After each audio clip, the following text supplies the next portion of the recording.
जय राधा माधव जय कुंज बिहारी जय गोपीजन वल्लभ गिरिवरधारी जय गोपीजन वल्लभ गिरिवरधारी यशोदानंदन व्रज जन रंजन यशोदानंदन व्रज जन रंजन यमुना वनचारी यमुना वनचारी जय राधा माधव जय कुंज बिहारी हरे कृष्णा कृष्णा कृष्णा हरे हरे हरे राम राम राम हरे हरे हरे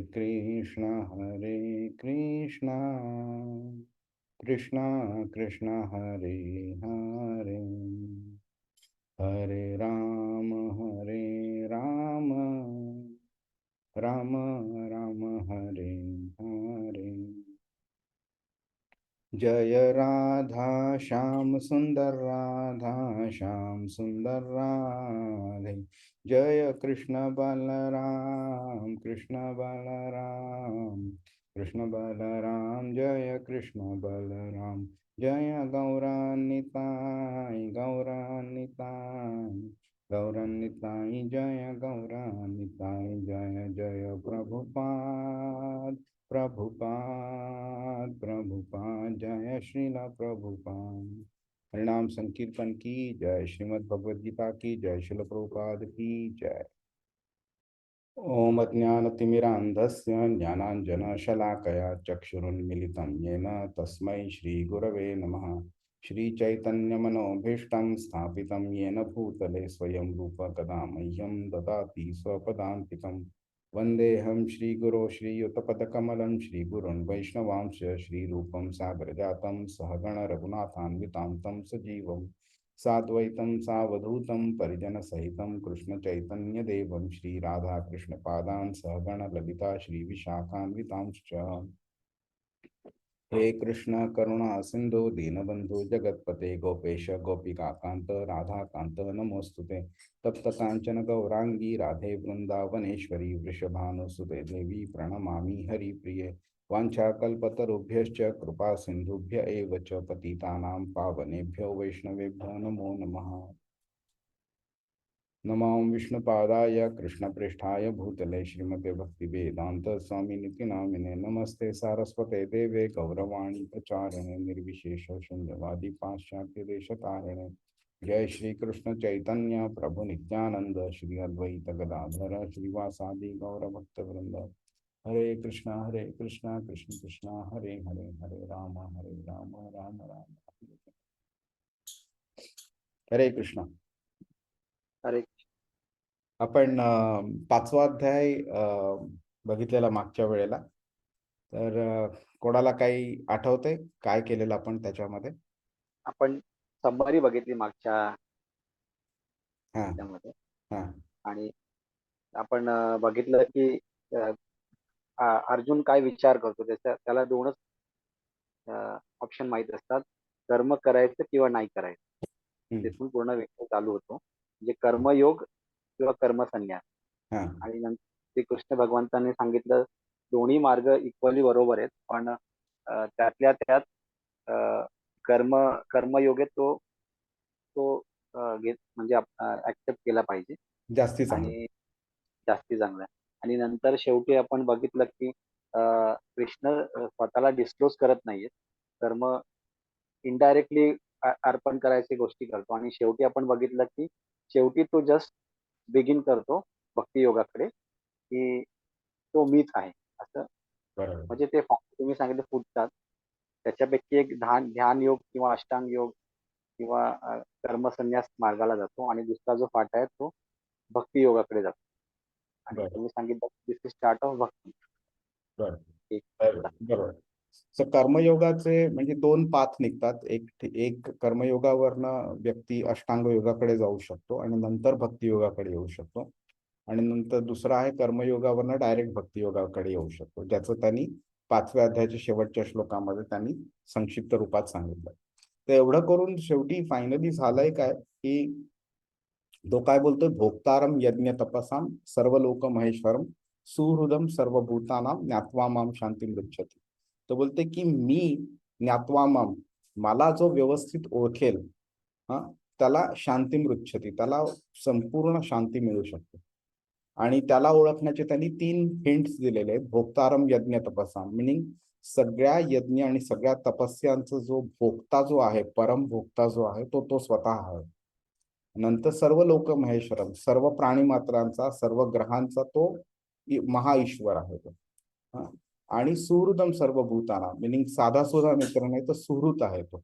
आणि 1-2 जीवांचा नाही, फक्त अर्जुनाचा नाही तो, तर सगळ्या जीवांचा आहे तो. हे जर आपल्याला नीट समजलं तर आपण भक्तियोगाच्या मार्गावरती व्यवस्थित चालू शकतो आपण. तर आता तिथे त्यांनी जे संपवलं, तर त्याचं काय केलं त्यांनी 5व्या अध्यायाच्या 27व्या आणि 28व्या श्लोकामध्ये त्यांनी अष्टांग योगाबद्दल एक प्रिलिमिनरी लेवलची माहिती दिली अगदी त्यांनी. ओके. तर 6व्या अध्यायामध्ये तो डिटेलमध्ये माहिती देणार आहे. डिटेल म्हणजे सुद्धा कसं, म्हणजे 5व्या अध्यायाच्या कंपॅरिझन मध्ये म्हणून डिटेलमध्ये. पण तसं बघितलं तर हे सुद्धा अगदी समरी, हाय लेवलची समरी, एक्झिक्युटिव्ह समरी आपण कसं म्हणतो त्या लेवलचं आहे ते. एक्झॅक्टली कसं करायचं वगैरे, आणि त्यात ते मिनिंग आपले अवयवांवरती कंट्रोल कसं करायचं वगैरे, किंवा वेगळे वेगळे स्टेजेस काय असतात ह्याचं डिटेलमध्ये त्यांनी 6व्या अध्यायात नाही दिलेलं, कारण तो स्कोपच नाहीये भगवद्गीतेचा. त्याच्याकरता वेगळी वेगळी इतर पुस्तकं पण आपण बघू शकतो शिकायचं असेल तर, पण ते शिकण्याची गरज नाहीये. ते त्यांनी 6व्या अध्यायाच्या त्यांनी शेवटी त्यांनी स्पष्ट केलेलं आहे. तर आपण आज 6वा अध्याय चालू करू. 6वा अध्याय आहे तर मी शक्यतो जेवढं फास्ट पेसनी घेता येईल तेवढं घेणार मी. जिकडे गरज नाही तिकडे मी डिटेलमध्ये जाणार नाही. आणि जर का तुम्हाला काही डाऊट्स असतील तर तुम्ही विचारू शकता.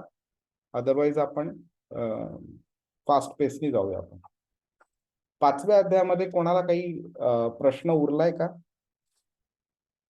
प्रभूजी म्हणजे आपण हरे कृष्ण प्रभूजी. हरे कृष्णा. आपण 5व्या अध्यायामध्ये म्हणजे आपण जसं आपण म्हणालो की कर्मयोग किंवा कृष्ण भावना आपण ज्याबद्दल आपण शिकलो, आणि म्हणजे श्री श्री भगवंतांचे ज्ञान. तर मग समरी लेवल वरती जर समजा आपल्याला म्हणजे आपण एक जसं कधी आपण एखाद्या थेअरीचं आपण एक कन्क्लुजन लिहितो, तर कृष्ण भावना ह्याला एक्झॅक्टली आपण म्हणजे तुम्ही कसं हे कराल समरी लेवल वरती म्हणाल की कृष्ण भावना म्हणजेच भक्ती. तर अगदी मिनिंग आपण इंग्लिशमध्ये ह्याला कृष्णा कॉन्शियसनेस असं प्रभुपादांनी त्या प्रोसेसला नाव दिलेलं आहे. अगदी सिंपल ह्याच्यामध्ये बघायचं झालं तर कॉन्शियसनेस म्हणजे काय, की आपल्याला जाणीव असते. हा, आपला देह जेव्हा कॉन्शियस असतो म्हणजे काय असतं, की त्याला भोवताली काय आहे, त्याच्या शरीराच्या आतमध्ये काय आहे, हे जे घडतंय त्याला सगळी कल्पना असते. तर मी, माझं शरीर, हे सगळं मला जाणीव आहे, की मी इथे बसलोय आता, माझ्या बाजूला काय आहे, सगळं मला जाणीव आहे. समजा एक व्यक्ती जर कोमामध्ये गेली तर त्याला तेवढी संपूर्ण जाणीव नसते, काही ठिकाणची जाणीव असेल, पण he is non reactive, right. याचा अर्थ काय, मिनिंग शरीर असून सुद्धा त्याला त्या शरीराची संपूर्णपणे जाणीव नाहीये.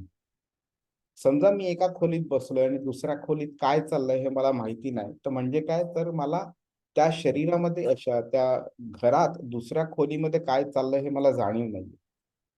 तसंच काय, तर जेव्हा आपण हे कॉन्शियसनेस कृष्णा कॉन्शियसनेस म्हणून बोलतो आपण त्याला, तर असं काय की प्रत्येक क्षणाला, प्रत्येक ठिकाणी, प्रत्येक प्रसंगामध्ये कृष्ण आपल्या बरोबर आहे. आपण एक आत्मा आहोत, तो सर्वोत्तम भगवान आहे, आपण त्याचे सेवक आहोत, आपण त्याची भक्ती केली पाहिजे, त्याची कॉन्स्टंटली जाणीव असणं म्हणजे कृष्णा कॉन्शियसनेस. आणि तेच मराठीमध्ये आपण त्याला कृष्ण भावना म्हणतो. म्हणजेच भक्ती झाली. आणि 6व्या अध्यायाच्या 47 म्हणजे शेवटच्या श्लोकामध्ये भक्त हा कसा असला पाहिजे ह्याचं समरी लेवलवरती कृष्ण एक्सप्लेनेशन देतो आणि त्याच्या बेसिसवरती तो पुढे सगळं सांगत जातो. म्हणून आपण बघाल की जे त्यांनी चालू केलं सांगायला अर्जुनाला, ते सुरुवातीला तर कर्मकांडाच्या लेवलवरती होतं. नंतर मग सकाम कर्मयोगावरती नेलं, मग निष्काम कर्मयोगावरती नेलं. निष्काम कर्मयोगामध्ये मग कंपॅरिझन करून कर्मसन्यासवरती आणलं त्यांनी. आणि मग कर्मसन्यासमध्ये डिफिकल्टीज काय आहेत ते त्यांनी सांगितलंय. आणि त्यानंतर मग तो कर्म योग ध्यान योगामध्ये कसा जाऊ शकतो ते तो आता सांगेल. आणि कर्मयोग भक्तियोगामध्ये कसा जाऊ शकतो ते तो सांगेल. आणि हे जेव्हा आपल्याला कळेल हे ट्रान्झिशन्स कसे झालेले आहेत, कर्मयोगावरनं भक्तियोगावरती कसं आलोय, then you will be able to appreciate की हे कृष्णा कॉन्शियसनेस जे आम्ही कॉन्स्टंटली बोलत असतो त्याचा अर्थ काय आणि त्याचं ह्या चॅप्टरशी आणि ह्या श्लोकांशी लिंक कसा येत होतं. हरे कृष्ण. थँक्यू. हरे कृष्ण. थँक्यू.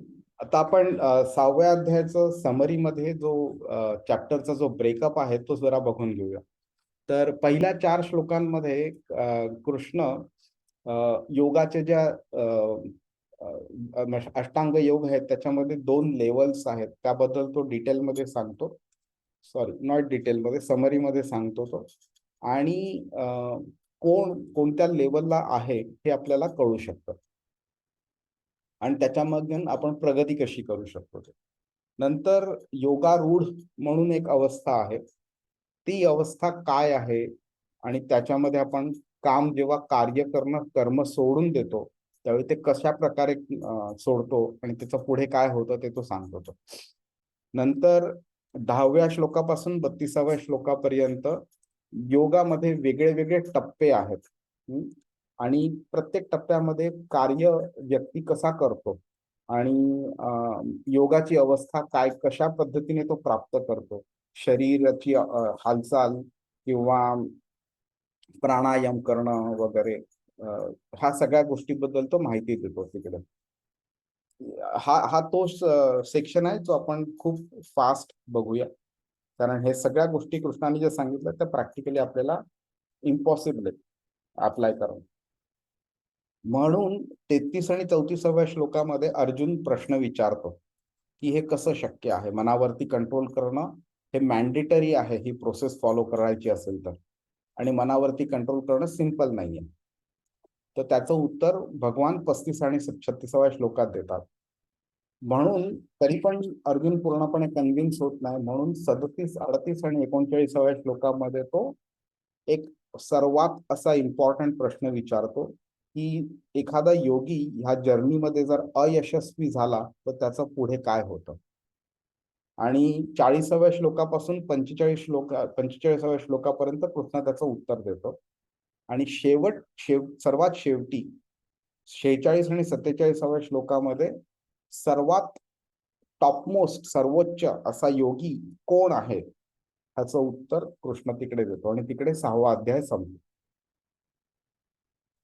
तर आता आपण श्लोक पहिला बघूया. आपण अध्याय 6 श्लोक नंबर 1. श्री भगवान उवाच अनाश्रितः कर्मफलं कार्यं कर्म करोति यः स संन्यासी च योगी च न निरग्निर्न चाक्रियः. अनुवाद. श्री भगवान म्हणाले, जो आपल्या कर्मफलांवर आसक्त नसून कर्तव्य म्हणून आपले कर्म करतो तोच वास्तविक संन्यासी आणि वास्तविक योगी होय. पण जो अग्निहोत्रादिक कर्म करीत नाही तसेच आपले कर्तव्यही करीत नाही तो संन्यासीही नाही किंवा योगी सुद्धा नाही. हरे कृष्ण. हरे कृष्ण. आता इकडे काय झालंय गंमत बघूया आपण. तर 5व्या अध्यायामध्ये निष्काम कर्मयोगाबद्दल कृष्णाने सांगितलं आणि त्या प्रकारे आपण मुक्ती कशी मिळवू शकतो ते सांगितलं त्यांनी. आणि त्याच्या शेवटी 3 श्लोक मध्ये तीच मुक्ती असं अष्टांग योगाद्वारे आपण कशी प्राप्त करू शकतो तेही सांगितलं. आणि 5व्या 29व्या अध्यायामध्ये भक्ती योगाशी त्याची लिंक पण केली त्यांनी. ठीक आहे. आता 6व्या अध्यायामध्ये अष्टांग योग कृष्ण डिटेलमध्ये सांगतो. अगदी डिटेल म्हणजे भगवद्गीताच्या दृष्टीने डिटेलमध्ये, कारण 700 श्लोकांमध्ये जवळजवळ 41 श्लोक कृष्ण अष्टांग योगाबद्दल बोलतोय. ओके, तर ह्याचा मेन जो थीम आहे या 6व्या अध्यायाचा, ती कृती कर्म करणं व्यक्तीने अनटाइमली म्हणजे चुकीच्या स्टेजला सोडू नये आणि एका राईट टाइमला कर्म करणं सोडावं, ह्याच्याबद्दल कृष्ण माहिती देतो. आता ध्यान योग हा जर शब्द जेव्हा आपल्या समोर येतो, त्यावेळी आपल्याला काय समोर येतं? एक व्यक्ती बसलेला आहे, डोळे बंद केलेत त्यांनी, आणि त्यांनी ध्यान लावलेलं आहे आणि तो कशाचं तरी चिंतन करत बसलेला आहे. ठीक आहे. त्यामुळे काय हो आपल्या मनात येतं की काम नाही, धंदे नाही, नुसतं बसून राहतो, काही करत नाही, अशा प्रकारचं येतं, राईट? किंवा एखादा संन्यासी जर आला आपल्या डोळ्यासमोर, भगवे वस्त्र धारण केलेला, तर आपल्याला लगेच काय होतं की ही व्यक्ती कधी काम करत नाही, फक्त लोकांकडे भिक्षा मागते. हे एवढं, ही आपली सोसायटी मधली आताची आपली समज आहे अशा व्यक्तींबद्दल. तर हाच जर कॉन्सेप्ट किंवा ही समज जर आपण एक्सटेंड केली, तर आपलं काय आपण होऊ शकतं की जी व्यक्ती ध्यान करते किंवा संन्यास घेतलेली असते, ती कधी कार्य करत नाही, कोणतं काम करत नाही, बरोबर? पण म्हणून काय होतं, लोकांना एक गैरसमज निर्माण होतो की जेव्हा त्यांना भौतिक जीवनामध्ये त्यांना जेव्हा अडीअडचणी निर्माण होतात, जेव्हा त्यांना क्लेश होतात, जेव्हा त्यांना त्रास होतो, जेव्हा त्यांचे संबंध बिघडतात किंवा पैशामुळे त्यांना खूप नुकसान होतं वगैरे, किंवा अपमान होतो लोकांकडनं, त्यावेळी त्यांना ते जीवन नकोसं वाटतं.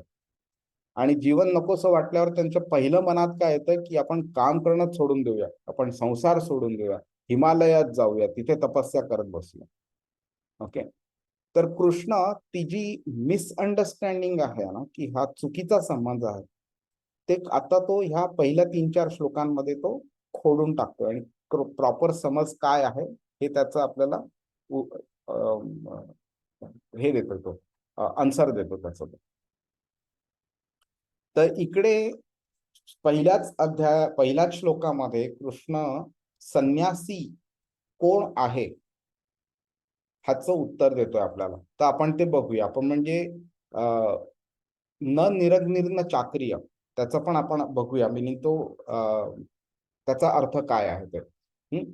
तर जेव्हा प्रॉपरली मॅच्युअर झालेलं नसतो आपण, आणि अशा वेळी आपण एखाद्या गोष्टीचा एक्सेप्ट केलं किंवा एखादी गोष्टीचा त्याग केला, तर त्याचं पुढे आपल्याला नुकसानच होतं.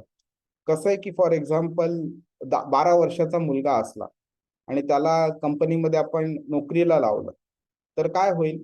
त्याचं नुकसान म्हणजे त्याचं शिक्षण पूर्ण होणार नाही.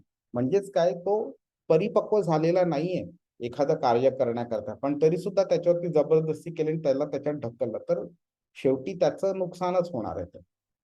तर तसंच आहे की जेव्हा व्यक्ती ध्यान करण्याकरता मॅच्युअर झालेली नाहीये, अशा वेळी त्यांनी जर का कर्म सोडून दिलं आणि तो ध्यान मार्गावरती लागला, तर तो 4 पावलं भलेही पुढे जाईल, पण तो एका ठिकाणी फेल होणार आणि तो परत मागे येईल तो. आणि ते होऊ नये म्हणून कृष्ण आपल्याला गायडन्स देतोय की काय राईट स्टेज आहे कर्म सोडण्याचं. हे तुम्ही बघाल, आत्तापर्यंत जे पण 5 अध्याय झाले, त्या 5ही अध्यायामध्ये कृष्णाने नेहमी सांगितलेलं आहे की कर्म करत राहावं, कर्म सोडू नये. वेळेस सोसायटीमध्ये भगवद्गीतेबद्दल गैरसमज काय निर्माण झालेला आहे की भगवद्गीता कर्म सोडायला लावतं आपल्याला. जर एखाद्या आई वडिलांना कळलं की मुलगा भगवद्गीता शिकतोय, तर पहिलं त्यांच्या मनात काय येतं की अरे, हा आम्हाला आता सोडून जाणार हिमालयामध्ये. तर तो किती गैरसमज आहे. लोक भगवद्गीता न वाचता भगवद्गीतेबद्दल एक समज करून घेतात, तो किती चुकीचा आहे हे आपल्याला आता कळून येईल इकडे. आणि जर का एखाद्यानी हे सोडलं, यज्ञ वगैरे करणं सोडून दिलं, तरी सुद्धा तो संन्यासी आहे का नाही आहे ह्याच्याबद्दल सुद्धा आपल्याला कृष्ण सांगतो आता. ठीक आहे. आणि मेन इम्पॉर्टंट म्हणजे त्याग करणं एखाद्या गोष्टीचा किंवा एक कर्माचा किंवा आणि निष्क्रियता, ही दोघं समान नाही आहेत, हे कृष्ण इथे स्पष्ट करतो आपल्याला. तर हा श्लोकाचं ना आपण एक संक्षिप्त रूपात बघून घेऊया. कृष्ण काय बोलतो? स संन्यासी च योगी च. स मिनिंग ती व्यक्ती. कोण व्यक्ती? जे पहिल्या लाईन मध्ये त्याचं मेन्शन केलेलं आहे. ती व्यक्ती कोण आहे? ती संन्यासी पण आहे आणि योगी पण आहे. ओके. ती व्यक्ती काय करते? अनाश्रित कर्मफलम. कर्म केल्यावरती जे फळ प्राप्त होतं त्या फळाचा आश्रय न घेणारी व्यक्ती. तर आपण बघू फळाचा आश्रय घेणं म्हणजे काय ते आपण बघू जरा पुढे. आणि कार्यम कर्म करोती यः. मिनिंग काय? तर जी नुसती कर्मफलाचा आश्रयच नाही घेत पण स्वतःच कार्य करीत राहतो, ओके, ती व्यक्ती खरी संन्यासी आहे आणि तीच व्यक्ती योगी पण आहे. न निरग्निर्न चाक्रिय, म्हणजे जी व्यक्ती अग्नी लावत नाही. अग्निहोत्र म्हणून नावाचं एक यज्ञ असतं, त्याचं आपण संक्षिप्त रूपात समजून घेऊया. की जी व्यक्ती स्वतःच कर्तव्य पालन करत नाही किंवा जे ब्राह्मण अग्नी लावत नाहीत, यज्ञ करत नाहीत, ती व्यक्ती संन्यासी नाही. म्हणजेच काय की जर का कोणी बोलला की मी संन्यासी आहे का तर मी अग्निहोत्र करतो किंवा मी कार्य करत नाही, तर कृष्ण बोलतो की अशी व्यक्ती संन्यासी नाहीये. ती फक्त वेशभूषा त्यांनी संन्यासीची घातलेली आहे पण ती मेंटली ती संन्यासी नाहीये. तर आपल्याला संन्यासीचं प्रॉपर डेफिनेशन इथे कृष्ण देतोय इकडे. ओके. आणि संक्षिप्त रूपात जरा बघून घ्या. परिपूर्ण संन्यासी आणि परिपूर्ण योगी कोण आहे? तो जी व्यक्ती कार्य असतं कार्याच्या फळापासून अलिप्त राहतो. म्हणजे फळ मिळणार असेल म्हणजे फेवरेबल फळ मिळणार असेल तर कार्य करणार, फेवरेबल फळ मिळणार नसेल तर कार्य करणार नाही, अशा मेंटॅलिटी ती व्यक्ती नसते. कार्य आणि कार्याचं फळ ह्यापासून तो डिटॅच्ड असतो. कार्य कर्तव्य म्हणून करतो, फळाची अपेक्षा न ठेवता. ओके. कर्तव्य म्हणून तो काम करतो. आणि अग्नी लावत नाही आणि कर्तव्य बजावत नाही, ती व्यक्ती संन्यासी नाही. म्हणजे फक्त अग्नी लावणारी व्यक्ती संन्यासी आहे आणि अग्नी जर नाही लावला तर मी संन्यासी नाही, हे असं नाही. ओके. आणि दुसरी गोष्ट म्हणजे हा झाला एक टेक्निकल डेफिनेशन, जे म्हणजे व्हॉट नॉट टू डू त्याच्यावरती कृष्ण सांगतोय. पण अजून एक पाऊल पुढे जाऊन व्हॉट टू डू त्याबद्दल प्रभुपाद सांगतायत की जी व्यक्ती स्वतःच्या म्हणजे स्वतःच्या बेनिफिट करता काम करत नाही आणि कृष्णाच्या संतोषाकरता काम करतो, तो खरा परिपूर्ण संन्यासी किंवा परिपूर्ण योगी आहे. त्यामुळे तुम्ही आता बघाल साधारणपणे ना ह्या अध्यायाच्या ऑलमोस्ट शेवटपर्यंत कृष्ण आपल्याला काय करू नये हे सांगतोय. आणि ते नाही केलं तर काय फायदा आहे, केलं तर काय नुकसान आहे हे सांगतो तो. पण कृष्ण काय करायला पाहिजे ह्याच्याबद्दल खूप कमी सांगतो. ओके. विच मीन्स की निगेट तो एवढं करतोय की तो आपल्याला अशा एका स्टेज पर्यंत आणतो तेव्हा आपल्याला कळतं की बाबा ठीक आहे, मला आता कळलं काय करू नये, पण काय करायचं ते सांग. त्या स्टेज पर्यंत तो आणतो आणि त्यावेळी मग तो भक्तियोग सांगायला चालू करतो. मिनिंग ती आपण नंबर लाईनचं एक्झाम्पल घेतलेलं ना, निगेटिव्ह, झिरो आणि पॉझिटिव्ह. तो निगेटिव्ह वरनं तो झिरो वरती आतापर्यंत आणून ठेवतोय आणि झिरो वरनं तो पॉझिटिव्हला आपल्याला भक्तियोग चालू झाल्यावरती सांगतो. आता आपण बघून घ्या कर्मफलांचा आश्रय घेणं म्हणजे काय. तर अनाश्रित म्हणजे विना आश्रय. कृष्ण म्हणतं की जो कर्मफलाचा आश्रय घेण्याच्या उद्दिष्टाने जो काम करत नाही तो खरा संन्यासी. म्हणजे काय तर आश्रय ही काय असतं की आपल्याला एखादी प्रोटेक्शन मिळतं, आपल्याला संरक्षण मिळतं किंवा आराम मिळतो आपल्याला. अशी कोणी व्यक्ती असते किंवा वस्तू असते किंवा सिच्युएशन असते. तर त्या बाबतीमध्ये आपण आश्रय वापरतो. म्हणजे एखाद समजा जोराचा पाऊस पडत असला आणि आपण एका छताखाली उभे राहिलो तर छत आपला आश्रय होतं.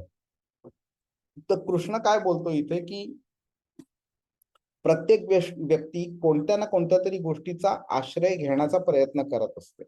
जेव्हा आपल्याला फिनान्शियल डिफिकल्टीज असतात त्यावेळी मग आपण कोणत्या तरी मित्राकडनं पैसे मागतो किंवा लोन घेतो बँकेकडनं किंवा कंपनीला सांगतो ऍडव्हान्स मध्ये थोडे पैसे द्यायला किंवा आतुरतेने आपण सॅलरी होण्याची वाट बघतो.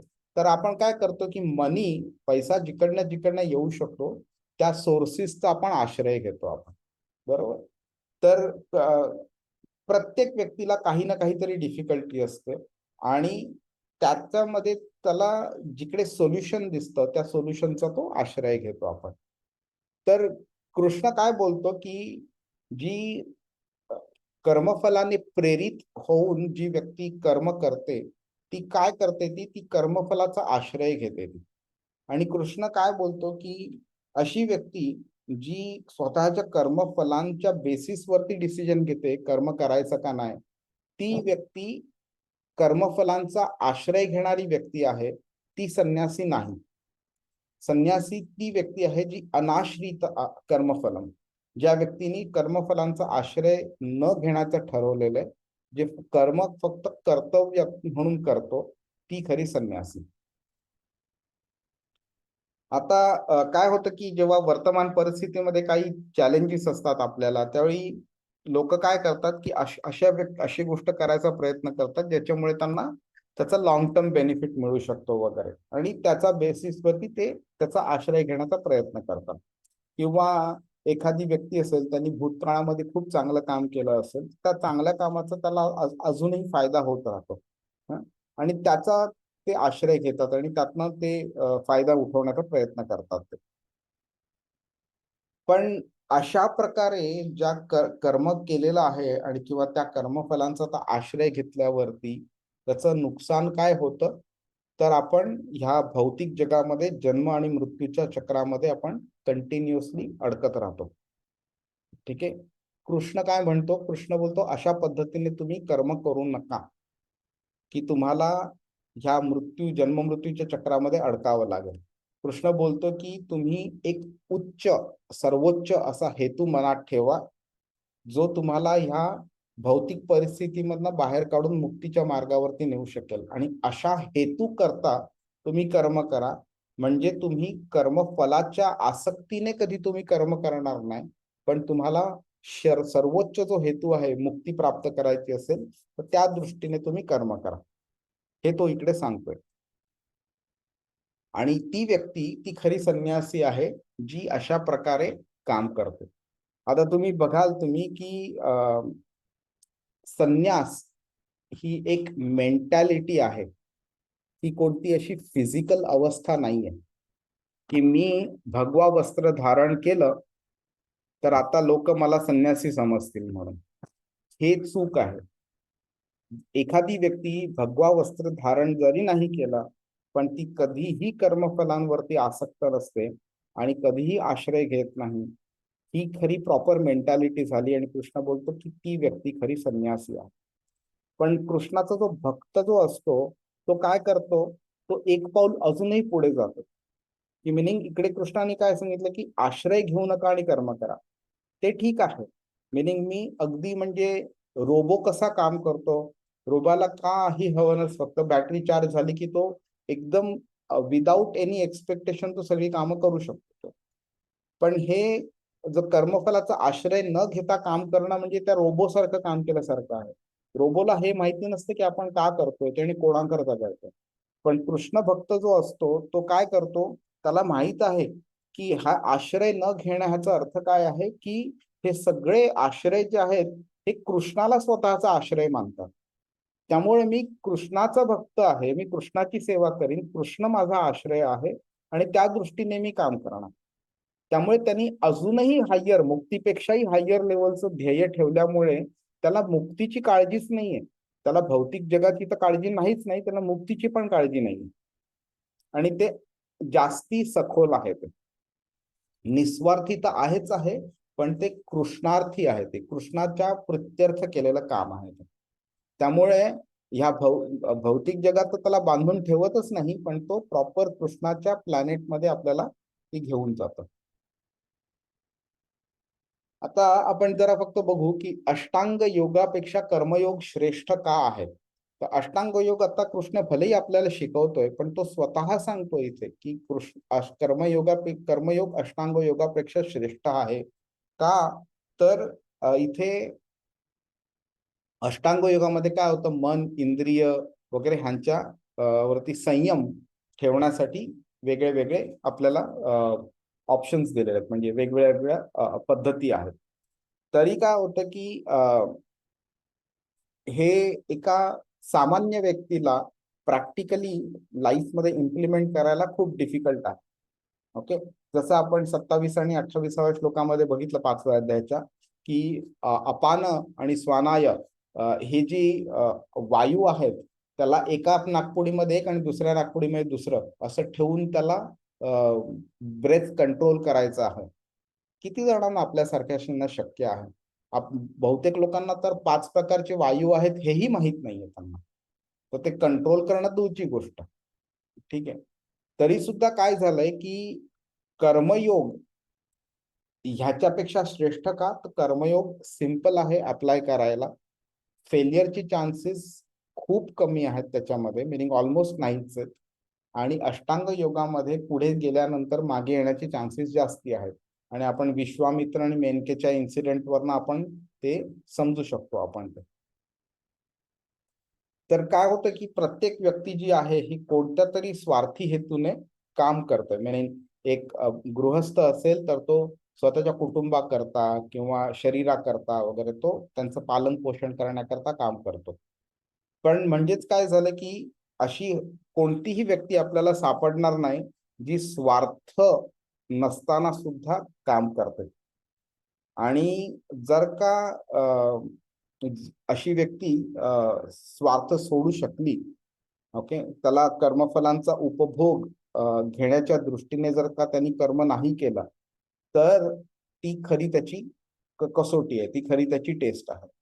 आणि इकडेच कृष्ण भावना भाविक कार्य हे काय आहे ह्याचा अर्थ आपल्याला कळू शकतो आपल्याला. म्हणजे कृष्ण काय बोलतो की तुम्ही कर्मफलाचा आश्रय घेण्याच्या उद्दिष्टाने काम नका करू तुम्ही. आता कृष्ण भावना भावित कार्य करणं हे प्रत्येक जीवाचं कर्तव्य आहे. का. तर प्रत्येक जीव हा भगवंताचा एक अंश आहे. अंश असल्याने काय होतंय, आपण परिपूर्ण नाही आहोत. आपण आपले कर्तव्य आहे ते अंशाचं जे कर्तव्य आहे ते आपलं कर्तव्य आहे. आता आपण हे एक समजून घेण्याचा प्रयत्न करू एक एक्झाम्पलद्वारे. तर आपलं शरीर असतं ना, तर शरीरामध्ये बरेच अवयव आहेत. तर समजा आपल्या हातांनी ठरवलं की मी सगळं मेहनत करतो आणि जेवण बनवतो, पण खायला मिळतं पोटाला. तर उद्यापासून मी पोटाला न देणार खायला, पण मी स्वतः खाणार. तर काय होईल आपलं, हात स्वतः खाण्याची त्यांची क्षमता नाहीये. त्यामुळे त्यांना जी पोटाने खाल्ल्यावर त्यांना ती एनर्जी मिळते, ती एनर्जी मिळणं बंद होऊन जाईल. त्यामुळे काय होईल की हे जे हात, पोट, पाय, डोळे वगैरे जे आहेत हे वेगळे वेगळे अवयव आहेत. त्यांनी त्यांचं कर्तव्य आहे ते संपूर्ण शरीराला मदत करणं, त्यांच्या शरीराकरता कर्म करणं. पण ते जर नाही केलं तर मग शरीरालाच नुकसान होऊ शकतं. व त्याचप्रमाणे जीव असतो, जीवात्मा जो आहे तो हा भगवंताचा अंश असल्यामुळे तो भगवंताची सेवा करणं हा त्याचं मूलभूत कार्य बनतं. आणि जर का त्यांनी ठरवलं की बाबा नाही, उद्यापासून मी भगवंताला नाही करणार, स्वतःची सेवा करणार, तर मग भगवंत मग आपल्याला मग या भौतिक जगात अशा आणून ठेवतात, जिकडे ते बोलतात की ठीक आहे, तुला तुझ्याकरता करायचंय कर, इकडे जेवढी मजा करायची तेवढी करून घे. पण जो कृष्ण काय बोलतो की जो स्वतःच्या व्यक्तिगत फायद्याकरता जो कर्म करीत नाही, जो परम सत्य म्हणजे कृष्णाच्या संतोषाकरता काम करतो, तो परिपूर्ण असा संन्यासी आहे आणि तोच परिपूर्ण योगी पण आहे. आणि ह्याच कार्याला कृष्ण भावना भावित कार्य असे म्हणतात. आपण हे मी थोडस डिटेलमध्ये का जातोय हे पहिले 3-4 श्लोक, कारण हे ना ध्यान योगाचं फाउंडेशन आहे. तर हे जेव्हा तुम्हाला थोडं कळेल ना ह्यातलं बेसिक ऍटलिस्ट, तर मग आपल्याला ह्याचं जे वेगळे वेगळे अष्टांग योगाचे स्टेप्स कृष्ण सांगतो ना, ते थोडे समजण्यामध्ये आपल्याला थोडं सिंपल पडेल. आणि नंतर जेव्हा तो 40व्या श्लोकापासून पुढे बोलायला सुरू करेल, तर त्याला आपल्याला समजू शकतं की हे करण्यामध्ये किती डिफिकल्टीज आहे आणि कृष्ण आता जे सांगतो ते किती सिंपल आहे ते. हे मधले जे श्लोक आहेत तिकडे मी एवढे डिटेलमध्ये नाही सांगणार मी. तर संन्यासी, योगी किंवा एक कृष्ण, एक भक्त, त्यांच्यात काय फरक आहे हे जर आपण संक्षिप्त रूपात बघून घेऊ आपण. तर संन्यासी असतात त्यांना काय वाटतं की जे भौतिक कार्य असतात त्यातनं त्यांना मुक्ती हवी असते आणि अग्निहोत्र कार्य करण्याचे थांबवतात. म्हणजेच काय, अग्निहोत्र इज अ टाइप ऑफ यज्ञ जे हाऊस होल्डर्स, गृहस्थ लोक करतात. आणि ते ब्राह्मण जनरली करतात ते. आणि that is a kind of a indication की जे गृहस्थ लाईफ मधली जी कार्य असतात, रिस्पॉन्सिबिलिटी असतात, ते पार पाडण्याचं it is more of an indication. पण एका दृष्टीने जर ते बघितलं तर ते स्वार्थच आहे तो. कारण त्यांना काय असतं, त्यांना निराकार जो ब्रह्म आहे त्याच्याशी एकरूप होणं हे त्यांचं ध्येय असतं. ठीक आहे. जे भलेही हे भौतिक इच्छांपेक्षा चांगलं असेल, पण तरी सुद्धा ह्याच्यामध्ये स्वार्थ येतो. आणि कृष्ण बोलतो की तुम्ही कोणत्याही प्रकारचा स्वार्थ ठेवू नका कार्य करण्यामध्ये. आणि नंतर काय होतं की जे ध्यान योगी असतात ना, त्यांना काय हवं असतं की त्यांना एक सिद्धी प्राप्त करण्याची पण एक इच्छा असते. तर 8 प्रकारच्या सिद्धी आहेत, अनिमा, लघिमा वगैरे. ह्याच्यातनं त्यांना फायदा उठवायचा असतो. तर ते सिद्धी प्राप्त करणं हा त्यांचा उद्दिष्ट असल्यामुळे त्याच्यामध्ये सुद्धा त्यांचा स्वार्थ असतो. त्यामुळे भलेही ते अगदी अर्धे डोळे उघडे ठेवून नाकपुडीवरती कॉन्सन्ट्रेट करून ते भलेही भरपूर ते बरेच वर्ष ते प्रॅक्टिस करतील, पण तरी सुद्धा त्याच्या मागे स्वार्थ आहे.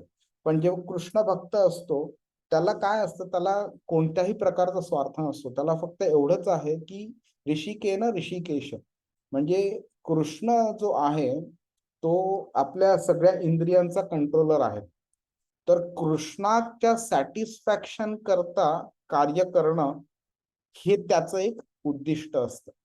त्यामुळे कोणताही स्वार्थ त्याच्या ऍक्टिव्हिटीमध्ये नसतो. तो खरा जो कृष्ण भक्त असतो तो.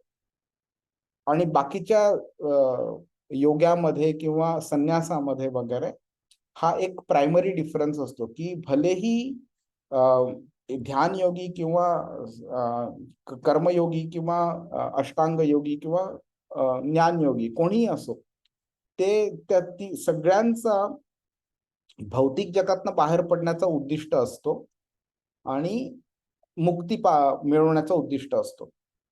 पण भक्त जो असतो तो काय बोलतो, मला मुक्ती मिळाली नाही तरी चालेल, मला पाताळात जावं लागलं तरी चालेल, पण मला कृष्णाचं विस्मरण कधी होऊ नये, नेहमी मला कृष्णाची सेवा करायला मिळावी, हे त्याचं उद्दिष्ट असतं. त्यामुळे त्याचं प्रत्येक कार्य हे निस्वार्थी असतं. हरे कृष्ण. पण आता दुसरा श्लोक बघूया. तर श्लोक संख्या 2 अध्याय 6. यम संन्यासमिति प्राहुर्योगम तम विद्धि पांडव, न ह्यसन्न्यस्त संकल्पो योगी भवति कश्चन. अनुवाद.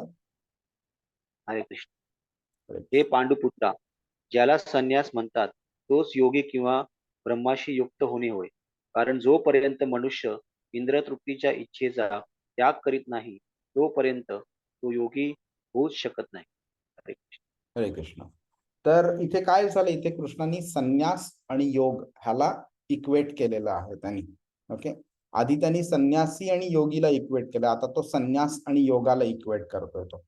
ओके. आणि ह्याच्यामध्ये इम्पॉर्टंट गोष्ट म्हणजे न हे संन्यस्त संकल्प.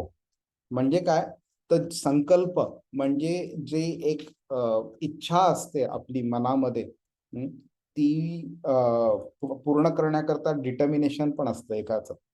तर ती इच्छा जे भौतिक असते, तर कृष्ण बोलतो ह्या भौतिक इच्छेपासनं तुम्ही असंन्यस्त, जेव्हा तुम्ही त्यापासनं तुम्ही लांब जात नाही, अलिप्त राहत नाही, तुम्ही ती इच्छा सोडून देत नाही, तोपर्यंत कृष्ण बोलतोय की योगी भवती कश्चन, योगी होणं शक्य नाही तुम्हाला.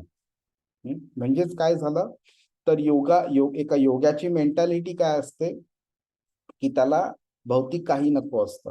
आणि संन्यासीची कशी असली पाहिजे, तर त्याला पण तसंच असलं पाहिजे की त्याला भौतिक काही नको. त्यामुळे तो बोलतो की बिकॉज त्या दोघांची मेंटॅलिटी सेम आहे, म्हणून योगी आणि संन्यासी हे सेम आहेत.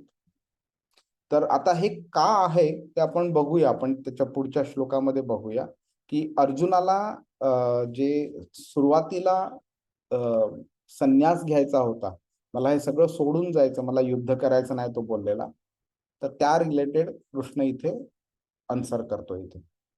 ठीक आहे. आणि म्हणजे इंद्रिय तृप्तीची जी एक ओढ असते ना लोकांमध्ये, त्या ओढ ती जी त्याच्यापासून मुक्ती मिळवली पाहिजे, त्याच्यापासून त्या इच्छेपासून एक आपल्याला मुक्ती मिळणं आवश्यक आहे. म्हणजे काय झालं, आपल्याला आपण बोलतो ना की दोन दगडांवरती एका वेळी पाय ठेवणं म्हणजे कुठे ना कधीतरी आपण पडतो. तर एक दगड आहे भौतिक गोष्टी आणि दुसरे आहे आध्यात्मिक जगत.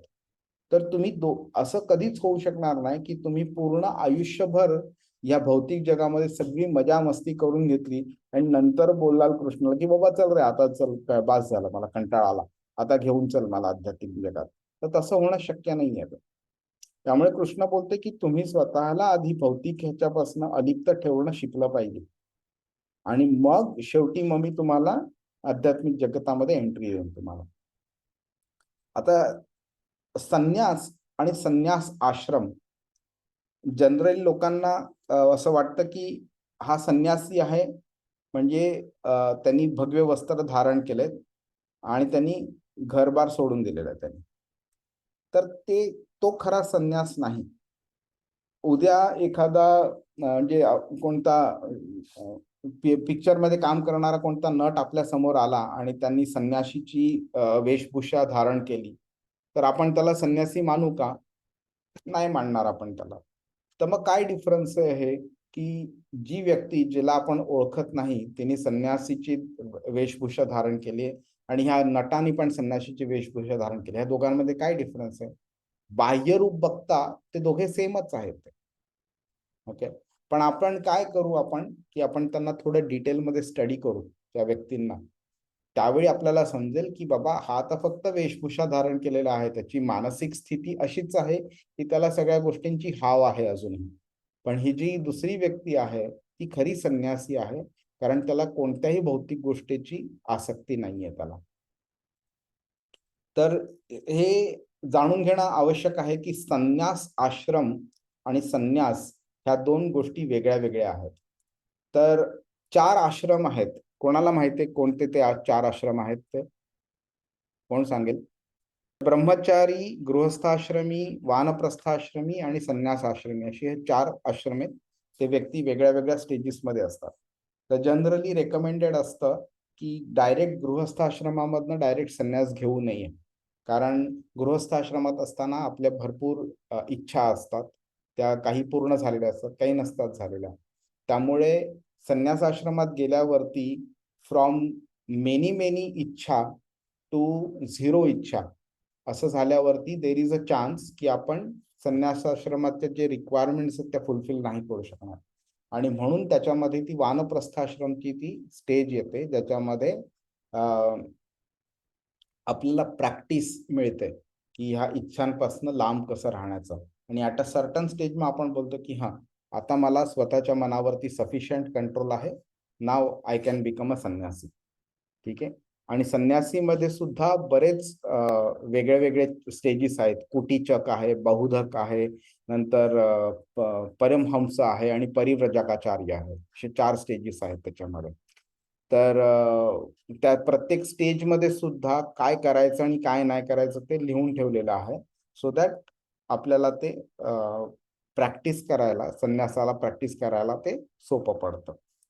तर संन्यास आश्रम म्हणजे वानप्रस्थाश्रमातनं जी व्यक्ती संन्यास आश्रमात डायरेक्टली गेलेली आहे, ती आश्रमात, ते आश्रम म्हणजे तो एका फिजिकल मूवमेंट झालेली आहे त्याची. पण संन्यास हे जे आहे, ही एक मानसिकता आहे. तिथे म्हणजे आध्यात्मिक परफेक्शन आणि भौतिक जे गोष्टी आहेत त्याच्यापासून लांब राहण्याची एक एक आपल्याला प्रॅक्टिस होते. आणि ती जी प्रॅक्टिस आहे, ती जी मानसिक स्थिती आहे, त्याच्यामुळे आपला एक दृष्टिकोन पण आपला इम्प्रूव्ह होतो. आणि ह्या संपूर्ण त्या प्रोसेसला, ह्या मेंटॅलिटीला संन्यास म्हटलं जातं. त्यामुळे आपल्याला हे कळणं खूप आवश्यक आहे, की आपण भगवा वस्त्र धारण केली व्यक्ती म्हणजे लगेच संन्यासी असं नाही. त्याची हालचाल, त्याची वागणं, त्याची मेंटॅलिटी वगैरे हे सगळं बघणं आवश्यक आहे. कारण आणि हे खरं बघितलं तर हे सोसायटीमध्ये बऱ्याच लोकांना हे समजत नाही. आणि त्याचा गैरफायदा हे भोंदू, साधू वगैरे उचलतात. आणि मग लोकांना मूर्ख बनवतात, भीती दाखवतात वगैरे, तुमचं हे होईल आणि तुमचं ते होईल वगैरे. जेव्हा एखादी व्यक्ती समोरच्या व्यक्तीला कडनं पैसे मागण्याचा प्रयत्न करते आणि जर नाही दिलं तर शाप देण्याची किंवा काही चुकीच्या गोष्टी त्यांच्या आयुष्यात घडवून आणण्याची भीती दाखवते, त्याच वेळी आपल्याला समजून आला पाहिजे की मेंटली तो संन्यासी नाहीये, फक्त त्यांनी संन्याशीची वेशभूषा धारण केलेली आहे. मग अशा व्यक्तीकडे संन्यासी या दृष्टिकोनातनं बघण्याची काही आवश्यकताच नाही आपल्याला. आता हे थोडं टेक्निकल आहे, त्यामुळे मी जास्ती सगळं ह्याच्याबद्दल बोलणार नाही. तर संन्यासी आणि योगीमध्ये साम्य काय आणि फरक काय आहे ते. ओके. तर एक म्हणजे असतं ना, एक समाधान मिळतं आपल्याला जर एखादी गोष्ट प्राप्त झाली तर. तर ती समाधान, ज्याला आत्मसमाधान म्हणू शकतो आपण, ती जर इच्छा सोडली नाही तर कोणी व्यक्ती होऊ शकत नाही. म्हणजेच काय, तर हे जे आत्मसमाधान आहे त्याला, त्याच्यापासून संन्यास घेतला पाहिजे आणि तर व्यक्ती योगी बनू शकते. कृष्णाने ना पूर्ण भगवद्गीतेमध्ये एका एका वर्डला, एका टर्मला बऱ्याच वेगळ्या वेगळ्या अर्थांनी संबोधलं आहे. आत्म्याला आत्मा म्हणून पण संबोधलंय आणि मनाला सुद्धा आत्मा म्हणून पण संबोधलं आहे. आणि ते आपण बघू, आपण ते 4थ्या श्लोकामध्ये 6व्या अध्यायाच्या येईल ते. किंवा कधी कधी त्यांनी संन्यास म्हटलेला आहे. मग संन्यास कधी कधी वेगळ्या अँगलनी पण म्हटलेला आहे ते. तर संन्यास म्हणजे बेसिकली त्याग आहे, की मेंटली आपण त्या गोष्टीचा, त्या इच्छेचा, त्या फळाचा त्याग केला पाहिजे. ओके. आणि योगी काय करत असतो, तो परमात्म्याशी कनेक्शन एस्टॅब्लिश करून परमात्म्याशी स्वतःला जोडायचा प्रयत्न करत असतो. तर हे दोन्ही सिमिलर गोष्टीच झाल्या ह्या. तर योगी हे तेव्हाच करू शकतो जेव्हा त्यांनी भौतिक पातळीवरनं स्वतःला वरती नेलेलं आहे, आध्यात्मिक पातळीच्या दिशेने. दोघेही भौतिक गोष्टींची इच्छा असतात ते नाकारतात, कारण त्याच्याशिवाय योग किंवा संन्यास हे शक्यच नाहीये त्यांना इकडे. आणि अगदी टेक्निकली जर बघायचं झालं तर संन्यास म्हणजे एक मानसिक स्थिती, त्यागाची मानसिक स्थिती आहे. आणि योग म्हणजे एक क्रिया करणारी व्यक्ती आहे, पण अलिप्तपणे क्रिया करणारी व्यक्ती आहे. आणि हे दोन्ही सिमिलरच आहेत, हे कृष्ण बोलतो, कारण दोन्ही एकमेकांशिवाय पॉसिबल, शक्य नाही आहेत. तर मी नाही जात आता अजून जास्ती टेक्निकल ह्याच्यामध्ये. ह्याच्यामध्ये अर्जुनाला कृष्ण काय शिकवायचा प्रयत्न करतोय ते फक्त आपण बघूया आपण आता. तर जेव्हा व्यक्तीची क्वालिफिकेशन नसतं, एलिजिबिलिटी नसते, त्यावेळी व्यक्तीने कर्म सोडू नये हे कृष्ण प्रायमरली आता त्याला तो सांगतोय. आणि त्याचं स्पष्ट तो 3ऱ्या आणि 4थ्या श्लोकामध्ये सांगतो स्पष्टपणे. म्हणजेच काय की आपण आपलं कार्य करत राहिलं पाहिजे.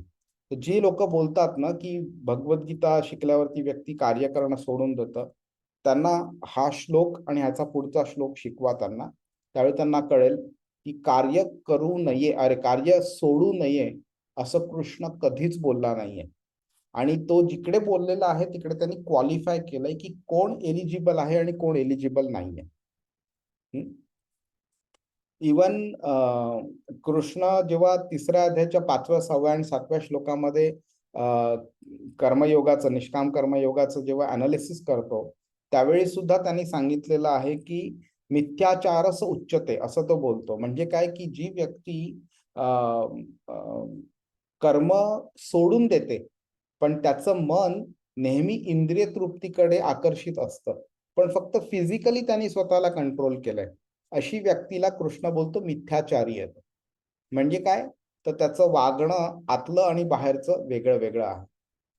आणि म्हणून कृष्ण बोलतोय की ज्या स्टेजला तू आहेस त्या स्टेजला तू एलिजिबल नाहीयेस कर्म सोडायला. तुला तुझं कर्म करायलाच पाहिजे. त्यामुळे तो काय बोलतोय की कर्माचा त्याग करण्यापेक्षा तू त्याग करण्याच्या मनस्थितीमध्ये तू कर्म कर. हरे कृष्ण. मी हा स्किप करतो मी हे, कारण अतिशय डिटेल मध्ये आहे आणि आहे 2-5 मिनिटं आहेत. 6व्या अध्यायाचा 3रा श्लोक बघूया आपण. हा पण थोडा टेक्निकलच आहे, पण हे समजणं आवश्यक आहे याच्याबद्दल. आरुरुक्षोर्मुनेर्योगं कर्म कारणमुच्यते योगारूढस्य तस्यैव शमः कारणमुच्यते. अनुवाद. जो अष्टांग योगामध्ये नवसाधक आहे त्याच्यासाठी कर्म हे साधन असल्याचे म्हटले जाते आणि ज्याने पूर्वीच योग साध्य केला आहे त्यासाठी सर्व भौतिक क्रियांचे शमन हे साधन असल्याचे म्हटले जाते. हरे कृष्ण. हरे कृष्ण. आपण पटकन आपण हे बघून घेऊया की कृष्ण इथे काय मेन गोष्ट सांगायचा प्रयत्न करतोय. तर संपूर्ण अष्टांग योग जो आहे ज्याच्यामध्ये 8 प्रकारचे अंग आहेत, त्याला कृष्णाने 2 भागांमध्ये डिवाइड केलंय. आरुरुक्ष किंवा ज्याला योगारुरुक्ष पण म्हणतात, किंवा आरूढ किंवा ज्याला योगारूढ पण म्हटलं जातं. तर योगारुरुक्ष म्हणजे initial stage, beginning, preliminary stage, आणि योगारूढ म्हणजे टॉप मोस्ट स्टेज, टॉप लेवलला पोहोचलेलं. तर आपण काय मेंटॅलिटीने कार्य करतोय किंवा काय आपली मेंटॅलिटी आहे त्याच्या बेसिसवरती आपण आपल्याला समजू शकतो की आपण कोणत्या स्टेजला आहोत ते. तर आता हे जे 2 स्तर आहेत त्याच्याबद्दल जर आपण डिटेलमध्ये बघून घेऊया. ओके. तर योगारुरुक्ष हा बिगिनिंग स्टेज झाला, योगारूढ ही प्रगत अवस्था झाली. ओके. आता योगारुरुक्षमध्ये काय असतं, तर अष्टांग योगाचे 8 भाग जे आहेत ते आपण त्या पुढच्या स्लाइडवरती बघूया. त्याच्यामध्ये पहिले जे 5 आहेत ते योगारुरुक्ष ही स्टेज आहे. ओके. आणि त्याच्यामध्ये कार्य करणं आवश्यक आहे. ठीक आहे. नंतर काय की जेव्हा आपण कार्य करतो तर कार्य कसं केलं पाहिजे हेही कृष्णाने सांगितलं की फळाची इच्छा सोडणं आणि वासनेपासून स्वतःला शुद्ध करणं हे आवश्यक बनतं. आणि योगारूढमध्ये काय होतं, हा जो प्रगत टप्पा आहे त्याच्यामध्ये पुढचे जे 3 आहेत म्हणजे 6वा, 7वा आणि 8वा टप्पा स्टेज जो आहे, अंग अष्टांग योगातले ते योगारूढ मध्ये येतात. ठीक आहे. आणि त्याच्यामध्ये तुम्ही कार्य करतच नाही तुम्ही, त्यामुळे फलाचं प्रश्नच निर्माण येत नाही. तर अष्टांग योगाच्या ज्या 8 पायऱ्या आहेत त्या बघून घेऊया आपण. तुम्ही बऱ्याच आधी ऐकलं पण असेल आणि हे आपण जेव्हा 27 आणि 28वा श्लोक केलेला त्याच्यात पण आपण बोललेलो आपण हे. तर यम, नियम, आसन, प्राणायाम, प्रत्याहार, धारणा, ध्यान आणि समाधी ह्या 8 स्टेजेस आहेत.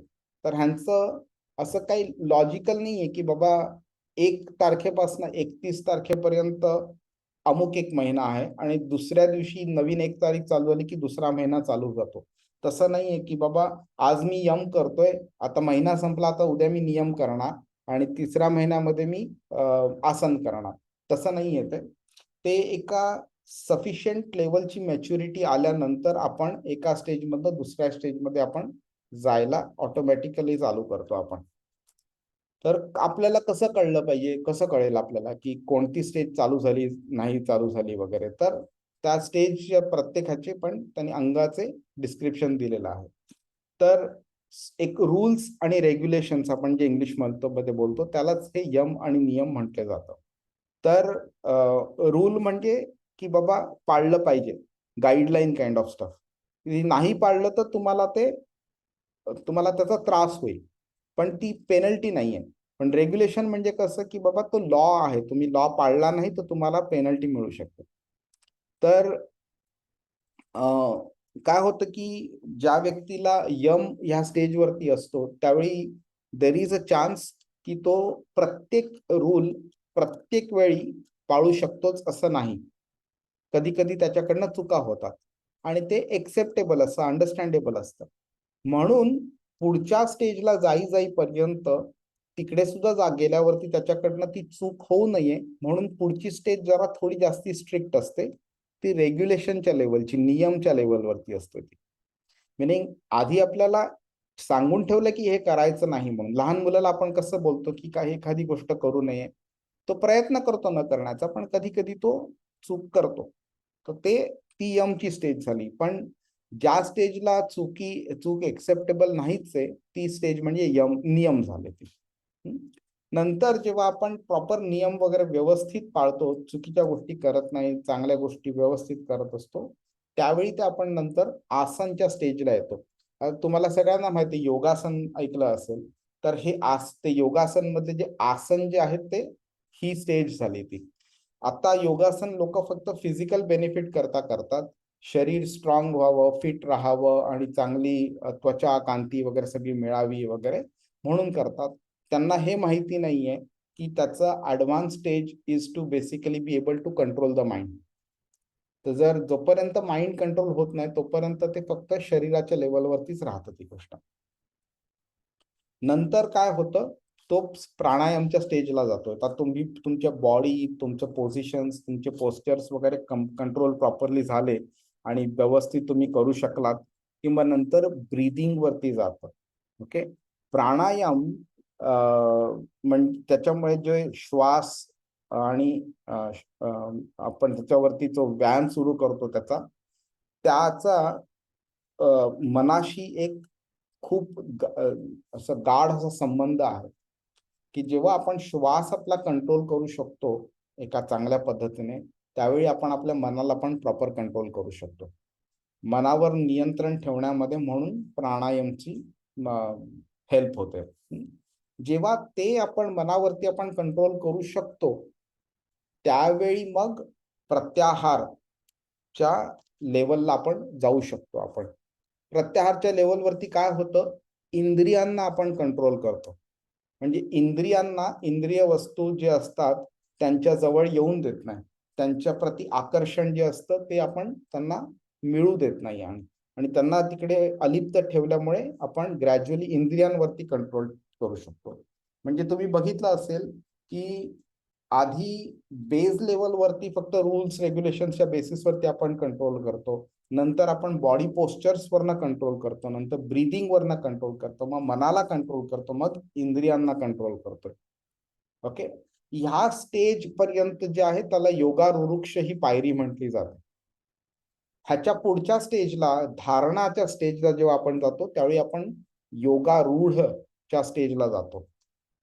त्यावेळी ती व्यक्ती धारण जी ती पूर्ण पद्धती आहे त्याचा पूर्णपणे प्रॅक्टिस झाल्यानंतर मग तो ध्यानच्या स्टेजला येतो आणि ध्यानाच्या स्टेजमध्ये फुल कॉन्सन्ट्रेशननी मेडिटेशन करून, परमात्म्यावरती मेडिटेशन करून नंतर त्याचं समाधीच्या स्टेजला येतो, जो अंतिम टप्पा आहे तो. आणि समाधीमध्ये मन आणि चेतना पूर्णपणे आपण परमात्म्यावरती केंद्रित करतो आणि मग समाधीची जी परमोच्च अवस्था आहे ती गाठू शकतो आपण. ठीक आहे. तर ह्या श्लोकाचं जर का तुम्ही सार बघितलं, कृष्ण हा का बोलतोय, काय बोलतोय, तर ह्या दोन पद्धती आहेत, योगारुरुक्ष आणि योगारूढ. ह्याच्यामध्ये कृष्ण काय बोलतोय, योगारुरुक्ष हे प्रिलिमिनरी स्टेजेस असल्यामुळे त्याच्या मध्ये तुम्हाला जर कंटिन्यू करायचं असेल, तुम्हाला स्पिरिच्युअली प्रोग्रेस साध्य करायचं असेल, तर कर्म कारणम उच्यते, तर तुम्हाला कर्म करत राहायला पाहिजे तुम्हाला. पण तुम्ही जर का त्या स्टेजला व्यवस्थित तुम्ही हँडल करू शकला तुम्ही, आणि तुम्ही प्रत्याहाराच्या पुढच्या स्टेजला तुम्ही येऊ शकलात, धारणाच्या स्टेजला, म्हणजे योगारूढच्या पायरीवरती तुम्ही त्या लेवलवरती येऊ शकला, तर मग शमः कारणम उच्यते. म्हणजे तुम्ही आतापर्यंत जे कर्म करत होतात, शरीराकरता, मनाकरता, इंद्रियाकरता वगैरे, हे तुम्ही सगळं त्यावेळी स्टॉप केलं पाहिजे, आणि तरच तुमचा स्पिरिच्युअल प्रोग्रेस होऊ शकतो. ओके. तर आता तुम्ही इमॅजिन करा, जी व्यक्ती बोलते मी कर्म करणार नाही, त्या व्यक्तीला आपण विचारलं पाहिजे की बाबा तू इंद्रियांवरती कंट्रोल मिळवला आहेस का, मनावरती कंट्रोल मिळवला आहेस का, तुझं प्राणायाममुळे तू तुझ्या श्वासोश्वासावरती कंट्रोल केला आहेस का, तुझे बॉडी पोस्चर्स वगैरे रूल्स रेग्युलेशन्स प्रॉपरली पाळतोस का.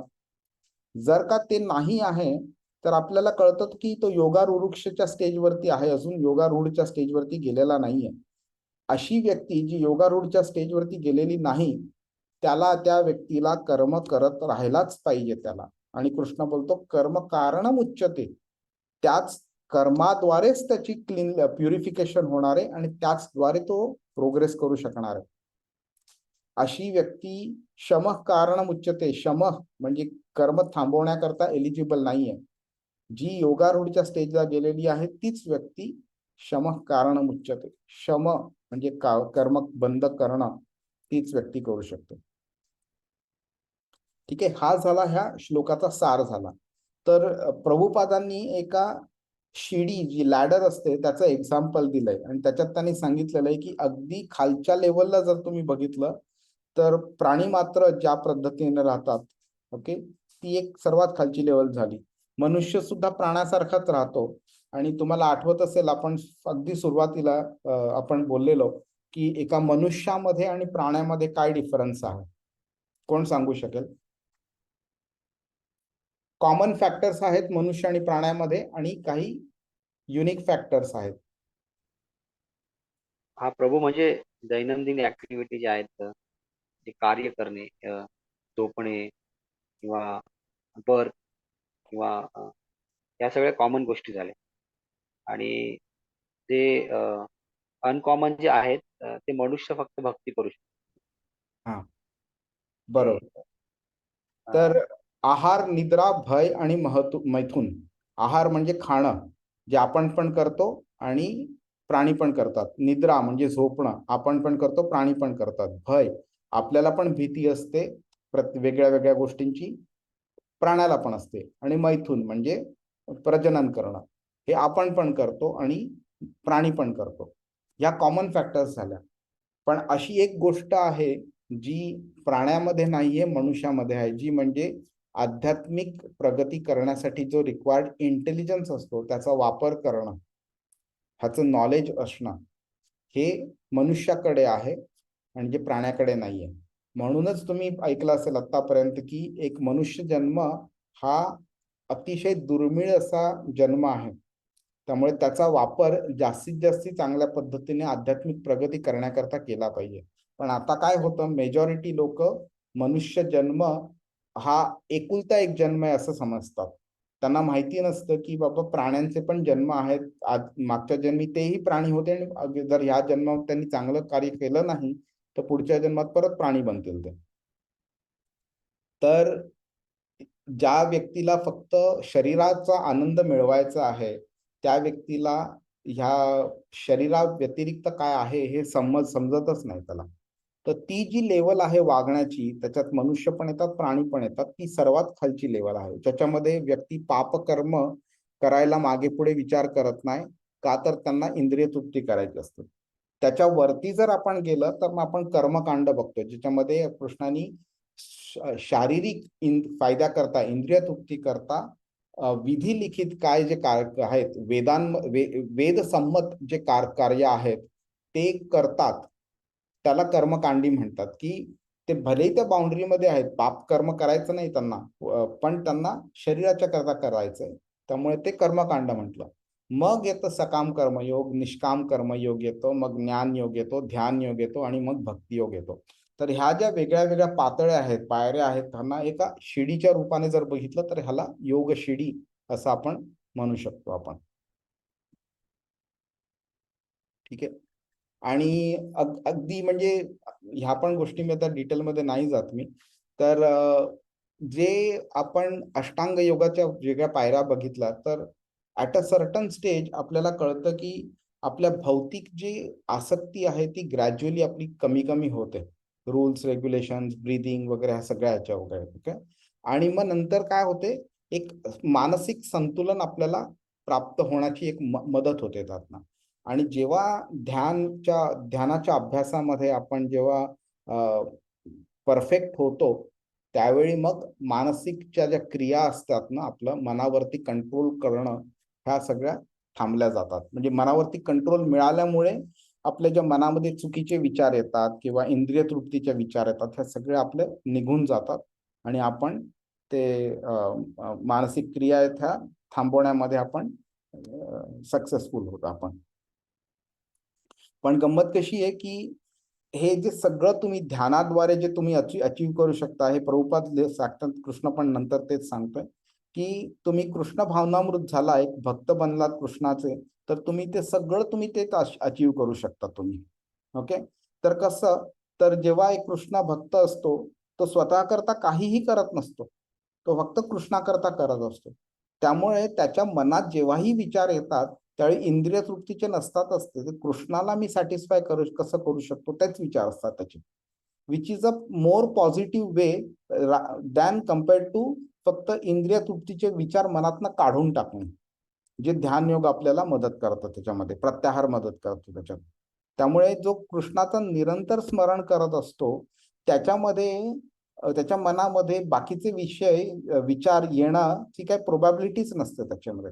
त्यामुळे ते ऑटोमॅटिकली तो मनावरती हे विचार कंट्रोल करू शकतो आणि ते शमन करू शकतो तो.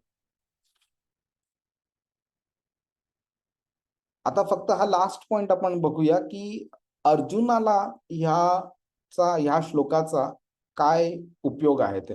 तर अर्जुनानी सुरुवातीला दुसऱ्या अध्यायाच्या ह्याच्यामध्ये तो बोललेला ना की भैक्षमपी ह लोके, म्हणून तो बोललेला की या पृथ्वीवर तलावरती भिक्षा मागणं is better than fighting the war with Kauravas. तो बोलला की मी माझ्या आप्तस्वकीयांना मारून जे काही मला मिळणार आहे ते सगळं मला, म्हणजे जे काही मिळणार आहे ते एक रक्तरंजित आहे, ते ब्लड टेंटेड, रुधिर प्रदिग्धान तो बोलतो. त्यामुळे तो बोलतो की ह्याच्यापेक्षा भिक्षा मागितलेली बरी आहे. तर भिक्षा कोण मागतात? संन्यासी मागतात.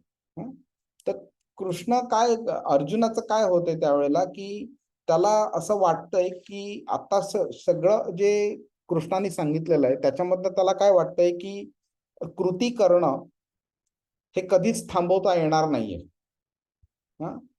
म्हणजेच काय, तर मला संन्यास जरी मी घ्यायचा प्रयत्न केला तरी मी कृती करत राहणार, म्हणजे मी प्रॅक्टिकली संन्यास कधी घेऊ शकणार नाही. मग त्याला काळजी अशी वाटते की मग जर का संन्यास घेण्याची गरज नाहीये का आता कृती करायची, तर पण कृती सोडण्याची पण आवश्यकता नाहीये. मग त्याला तो थोडं कन्फ्युजन पण झालेलं की मग एक्झॅक्टली कसं करायचं. तर कृष्ण बोलतो नाही, तसं नाहीये. कृती पण सोडली जाऊ शकते, पण at the right moment, at the right stage, योग्य टप्प्यावरती पोहोचल्यावरती कृती सोडली जाऊ शकते. जेव्हा एखादी व्यक्ती आरुरुक्ष अवस्थेत असते त्यावेळी त्यांनी कार्य करत राहिलं पाहिजे आणि त्या कार्य करता करता त्याची आध्यात्मिक प्रगती होऊ शकते. पण जर एखादी व्यक्ती योगारूढ टप्प्यावरती आलेली असेल तेव्हा ती कृती सोडू शकते. त्यामुळे काय होतं की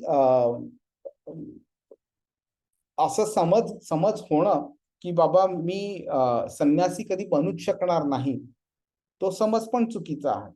आणि हे जे भौतिक गोष्टी आहेत ह्याचा त्याग मी संन्यास घेतल्यानंतर करीन, ही समज पण चुकीची आहे.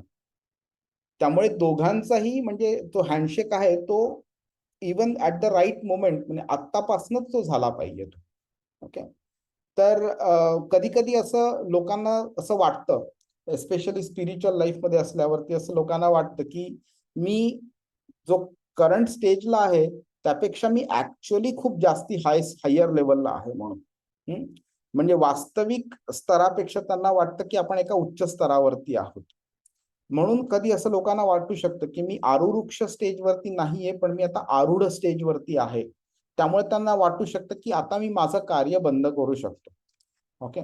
पण कृष्ण काय करतोय ह्या श्लोकाद्वारे ऍज वेल एज पुढच्या श्लोकांद्वारे, तो शम कारण उच्चते जे कृष्ण बोलतो त्या स्टेजला आपण आहोत की नाही हे समजायला आपल्याला तो ते श्लोक सांगतो आणि आपल्याला मदत करतो. आणि म्हणून कृष्ण अर्जुनाला सांगतोय की त्याच्याकरता आध्यात्मिक प्रगतीचं साधन म्हणजे कृती करणं, कृती सोडणं नाही.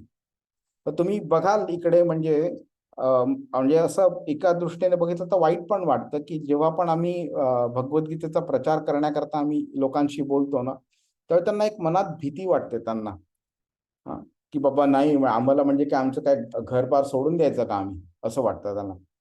पण गंमत अशी की ज्या व्यक्तीला डायरेक्टली कृष्णाने भगवद्गीता शिकवली आणि सांगितली त्याला, त्या व्यक्तीने स्वतः कधीही संन्यास घेतला नाही.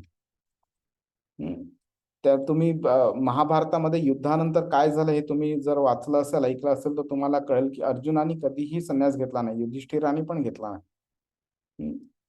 तर जर त्या व्यक्तीने नाही घेतलं तर तुम्ही का घ्यावा? तुम्हाला असं का वाटते की कृष्ण तुम्हाला संन्यास घ्यायला सांगतोय म्हणून? तर ही चुकीची समज आहे भगवद्गीतेबद्दल समाजामध्ये. एक छोटस उदाहरण मी मागच्या वेळी तुम्हाला दिलेलं, पण हे एक्सप्लेन करायला हे सांगतो मी की आपण हेच उदाहरण सांगतो. समजा तुम्ही दिल्लीला आहात तुम्ही आणि तुम्हाला माउंट एव्हरेस्टला वरती गिर्यारोहण करायचं तुम्हाला. तर जर का तुम्ही ठरवलं की दिल्लीवरनं मी बस पकडणार आणि माउंट एव्हरेस्टच्या बेस कॅम्प पर्यंत जाणार, तर ते चांगली गोष्ट आहे. तुम्हाला बस किंवा गाडी तुम्हाला पर्यंत नेऊ शकते तुम्हाला. पण जर का तुम्ही ठरवलं की नाही, तर बेस कॅम्प पासून वरती जाण्याकरता सुद्धा मी गाडीच नेणार, मी गाडीतनं हलणार नाही बाहेर, तर ते शक्य नाहीये. कारण ती गाडी त्या माउंट एव्हरेस्ट वरती जाऊ शकणारच नाही. आणि जर का तुम्ही ठरवलं की मी जर का माउंट एव्हरेस्ट वरती मी बेस कॅम्प पासून वरती चालत जाणार आहे, तर म्हणून मी दिल्लीवरून सुद्धा मी बेस कॅम्प पर्यंत मी चालत जाणार, तर ते सुद्धा चुकीचं आहे. कारण ते अननेसेसरी आहे. जे का जो रस्ता तुम्ही 1 किंवा 2 दिवसात तुम्ही गाडीने जाऊ शकता, त्याला तुम्हाला 2-2, 4-4 महिने लागतील आणि तुम्ही तिथे जाईपर्यंत थकाल आणि वरती जाऊ शकणार नाही तुम्ही. म्हणजेच काय झालं, तर ज्या जर्नी करता जे वाहन आवश्यक आहे ते वाहन त्यावेळी घेतलंच पाहिजे. तसंच काय होतं की जिकडे आपल्याला कार्य करणं आवश्यक आहे तिकडे कार्य केलंच पाहिजे, आणि जिकडे कृष्ण बोलतोय की आता कार्य करण्याची गरज नाही तिकडे कार्य सोडलंच पाहिजे. आपण असा हट्ट करून चालणार नाही की मी आतापर्यंत कार्य करत होतो म्हणून मी पुढे पण कार्य करणार, किंवा मी पुढे कार्य करायचं नाही म्हणून मी आता पण कार्य सोडणार. हे हट्ट करून चालणार नाही. राईट स्टेजला right mechanism of spiritual progress has to be implemented. Hare Krishna. Prabhuji एक प्रश्न होता. हा. राईट वेळेला कर्म सोडून द्यायचे, हे एक विचार आणि एक दुसरे विचार, कर्म नेहमीच करत राहायचे. यात थोडं कन्फ्युजन होतं. तर हे मार्ग वेगळे वेगळे आहेत, त्यामुळे असं डिफरन्स आहे की ते क्लिअर नाही. म्हणजे कर्म शेवटपर्यंत करत राहायचे मरेपर्यंत, आणि आता इथे आहे की योग्य वेळेला कर्म सोडून द्यायचे. तर आता कसं आहे ना प्रभू, गंमत अशी आहे की आपण आता 6व्या अध्यायात आहोत जिकडे आपण ध्यान योग शिकतोय, आणि ही जी अष्टांग योगची जी पद्धती आहे त्याच्यामध्ये जर का आपण ती फॉलो करायचं ठरवलं, तर कृष्ण बोलते तुम्ही धारणा ध्यान समाधी ह्या स्टेजमध्ये तुम्ही कर्म सोडून द्या, पण प्रत्याहारपर्यंत तुम्ही कर्म करत राहा. पण हे का तो सांगतोय, तो कारण तो अष्टांग योगाबद्दल सांगतोय. पण त्यांनी आपल्याला हे कधी रेकमेंड केलंय का की तुम्ही अष्टांग योग फॉलो करा म्हणून? तर ते त्यांनी रेकमेंड नाही केलेलं. तुम्हाला आठवतंय ना 5व्या अध्यायामध्ये कर्मयोगापासून भक्तियोग आणि दुसऱ्या आणि अष्टांग योग हा 2 वेगळे मार्ग होते. तर आता तो जो अष्टांग योगचा मार्ग आहे which is not a recommended मार्ग बाय कृष्ण त्याबद्दल सांगतो. पण जेव्हा तो भक्ती योगामध्ये आपल्याला सांगायला चालू करेल विच इज अ रेकमेंडेड मार्ग, त्याच्यामध्ये तो कधीच बोलला नाहीये की तुम्ही कर्म सोडून द्या म्हणून. आणि इनफॅक्ट 8व्या अध्यायाच्या 28व्या श्लोकामध्ये तो सांगतो वेदेषु यज्ञेषु तपस्सु चैव दानेषु यत् पुण्य फलम प्रदिष्टम. तो बोलतो की जे भक्ती योगी जे कार्य करतो त्याला जे अचीव होतं ते बाकीच्या लोकांना अचीव होईलच असं नाही, पण बाकीची लोक त्यांना जे अचीव होतं ते भक्ती योगाला पण अचीव होतं. हा, मग आपण जाऊ डिटेलमध्ये त्यावेळी बोलताना. पण सांगायचा मुद्दा आहे की एका ध्यान योगी किंवा अष्टांग योगीला जे प्राप्त होतं ते भक्ती योगाला पण प्राप्त होतं, पण जे भक्ती योगाला प्राप्त होतं ते अष्टांग योगाला प्राप्त होईलच असं नाहीये. त्यामुळे हा प्रकार जो आहे, हा मार्ग जो सांगतोय तो आता हा करंट स्टेजला ऍप्लिकेबल आहे. पण कृष्ण अजूनही आपल्याला पुढच्या स्टेजला भक्ती योगामध्ये घेऊन जातो जिकडे तो कर्मयोग सोडा किंवा कर्म सोडा हे कधीच तो उपदेश करत नाही तो. त्यामुळे कर्म आपण करतच राहायला पाहिजे, फक्त ते कोणत्या मेंटॅलिटीनी केलं पाहिजे त्याचं मेंटॅलिटीचं प्युरिफिकेशन तो करतोय वेगळ्या वेगळ्या स्टेजला आपल्या. ओके प्रभू. आणखी एक प्रश्न होता प्रभूजी, हा, वेळ असेल तर विचारू. हो हो, संन्यास म्हणजे असं लक्षात आलं की इच्छा सोडून दे. हा, मग तो संन्यासी असो किंवा योगी असो त्यांच्यात ते बरोबर. Common factor. आणि आपण बघितलं की ते 4 आश्रम असतात. एक ब्रह्मचार्य, एक हा, नंतर मग गृहस्थ, वानआश्रम आणि शेवटी तुम्ही सांगितलं संन्यासी. हा. तर तो गृहस्थ असतो त्यांनी समजा इच्छा सोडून दिल्या तर ॲज गुड ॲज तो संन्यासी झाला. नाही, कसं आहे की संन्यास ही एक मानसिक स्थिती आहे. ओके, तर कृष्ण काय बोलतोय की तुम्ही भलेही गृहस्थ असाल, ब्रह्मचारी असाल, कोणी असाल, तुम्ही फळाच्या अपेक्षेने तुम्ही कार्य नका करू. तुम्ही की बाबा समजा तुमच्या कंपनीने ठरवलं की बाबा तुम्ही 4 दिवस यायचा पण पगार नाही मिळणार, तर आपण बोलणार नाही येणारच नाही आपण. ओके, मे बी त्या कंपनीची आवश्यक असेल, स्थिती अशी असेल वगैरे. तर मुलगा समजा आईशी व्यवस्थित बोलला नाही तर आई बोलेल का त्याला तू बोलला नाही माझ्याशी, तू मला प्रेम नाही करत, मी तुला हे नाही करणार, तुझं संगोपन करणार नाही. तर तसं नाहीये ते. कृष्ण काय बोलतोय की तुम्ही फळाचं उद्दिष्ट ठेवलं आणि फक्त कार्य करत राहिलं तर that is a selfish mentality. तो बोलतोय की तुम्ही कोणत्याही अवस्थेत असा, गृहस्थाश्रमी, वानप्रस्थाश्रम, ब्रह्मचर्य, संन्यास आश्रम ह्याच्यामध्ये असताना तुम्ही फळाला उद्दिष्ट ठेवून तुम्ही कार्य करूच नका. तुम्ही तुमचं कर्तव्य म्हणून कार्य करा. तुम्ही जशी आई एका मुलाचं कसं संगोपन करते, तिचं उद्दिष्ट सेल्फिश नसतं, त्या पद्धतीने तुम्ही कार्य करा. आणि ही जी स्थिती आहे, ही मानसिक स्थिती आहे, ही एक त्यागाची स्थिती आहे, म्हणजेच संन्यासाची स्थिती आहे. तर कृष्ण मेंटॅलिटी वरती फोकस करतोय and not on a physical state. असं आहे. तर ओके. अरे ओके प्रभू. हरे कृष्णा. Hare Krishna, Krishna